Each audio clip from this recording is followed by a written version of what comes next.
Hello, good evening, and welcome back. While the Conservatives are being accused of Islamophobia, there has been yet another attack at London Bridge, yet another stabbing, a stabbing that has resulted in 2 people dead and more people injured.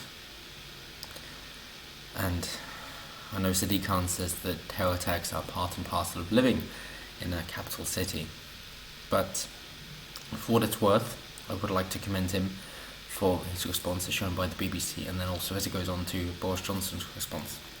Because my thoughts on this, for a long time, for many years, has always been that anyone who tries to enact an attack like this will not even try if people respond immediately to take them down. And I think that's where the focus should be. Not on the attacker themselves, not on necessarily why they did it, not on what they tried to achieve, but instead how people responded, and to emphasize how quickly people rushed to the scene to stop them from causing harm and to refrain them from allowing to hurt anybody else. And that is what Sadiq Khan and Boris Johnson focus on. So that's what I would like to show to you. Members of the public didn't realise at the time that was a hoax devised, and they really are the best of us. Another example of the bravery and heroism of ordinary Londoners running towards danger, risking their own personal safety to try and save others. And I want to say thank you to them. And this is in relation to apparently that the attacker was wearing some sort of what appeared to be a suicide vest and an explosive device. The point being that then they would like to be shot dead by the police instead of having to spend more time in prison. But despite this, people put their own lives in danger, and the example that I like to go to is the attack that happened in France. It isn't spoken about much. Why is that? Because somebody who came in with, I believe it was an AK-47, but nonetheless I believe it was an automatic machine gun, as well as a pistol, and as well as a knife, he walked through train carriages in France, tried to fire, and the gun jammed, thank God. And there were 3 American, I believe ex-military personnel, who trained in Brazilian Jiu-Jitsu on the train, in the same carriage. He could not have picked a worse carriage, because as one of them was falling asleep, there were 2 facing the other way, and there was one facing the way of the attacker. What did that guy do? He didn't say, oh shit, we should get out of this and protect ourselves. No, instead of that, he grabbed the other guys and said, hey, we gotta go, and started running towards the attacker, while one guy was just kind of waking up and running towards before he was really fully conscious. And they launched on the guy. The guy couldn't get any shots off from his rifle. That was discarded almost immediately. Same thing with the pistol. And then with the knife, he was just attacking the people who were restraining him, which heavily damaged one of the guy's ears and his thumb while he was trying to just put him in a chokehold. But nobody died, and the only person who was injured was the guy who hurt his ear and his thumb. And that was it. So somebody who came on with with 2 guns and a knife just hurt one person who was easily able to recover, and that's why it doesn't get talked about much, because that so-called terrorist was just unsuccessful completely, which is why, as always, I implore everybody to train in martial arts, so that should the opportunity come that you have trained to fight, you do know what it is like to fight. This isn't just going through kata or forms or looking what looks flashy and nice, but it is actually training, so that when an opportunity like this comes, you run towards the danger, you stop them from hurting anybody, and then nobody wants to talk about it. And would you like to mention another terror attack in France? They tried to specifically on a train? No, of course not, because that message was received loud and clear to say, yeah, this is a bad idea, because somebody might actually stop us straight away, and then we won't be able to do what we're trying to do.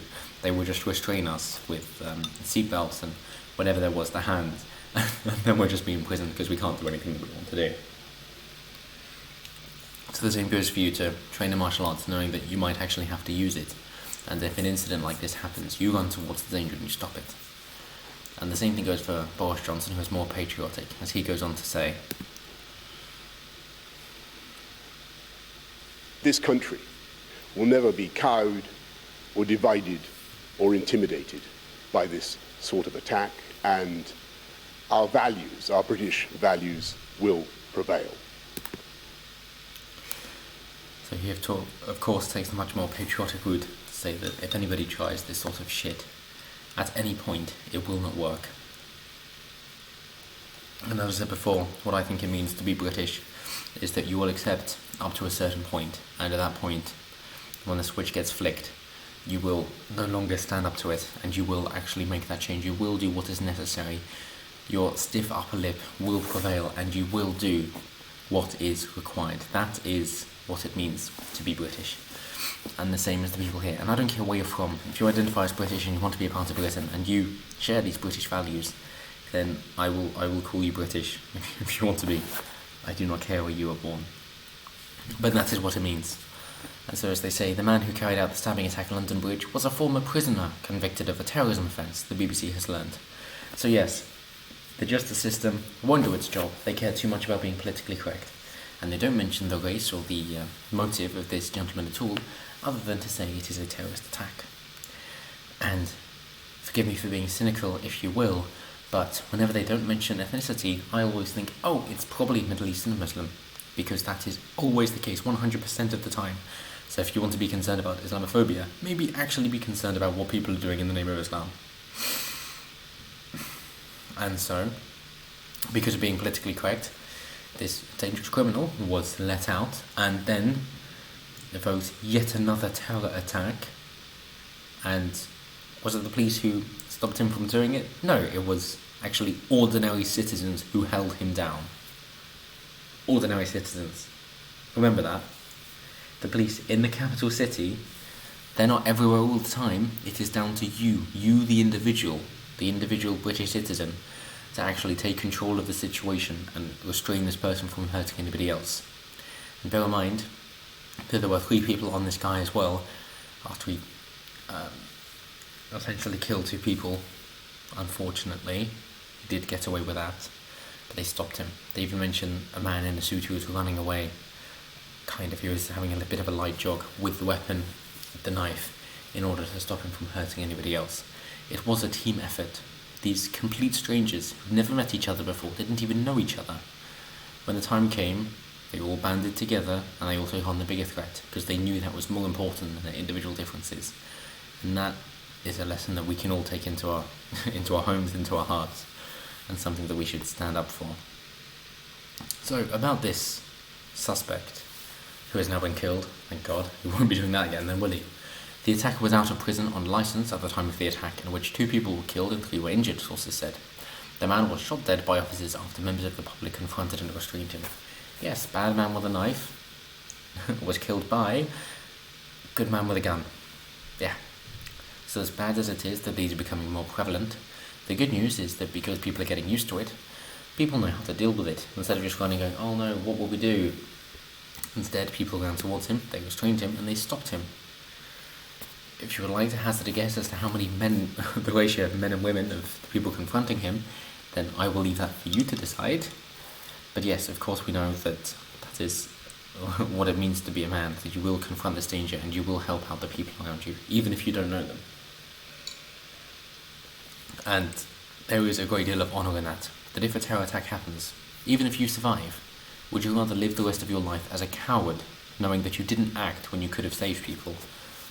Or would you rather have the possibility of dying, but knowing that you died a hero, by either stopping this person from getting away with what they wanted to do, slowing them down enough so that they couldn't do what they wanted to do, or then that you are no longer a bargaining chip if they try to use you as ransom, as a hostage, and now the authorities can use that against them so that they can't get anywhere that they want to go.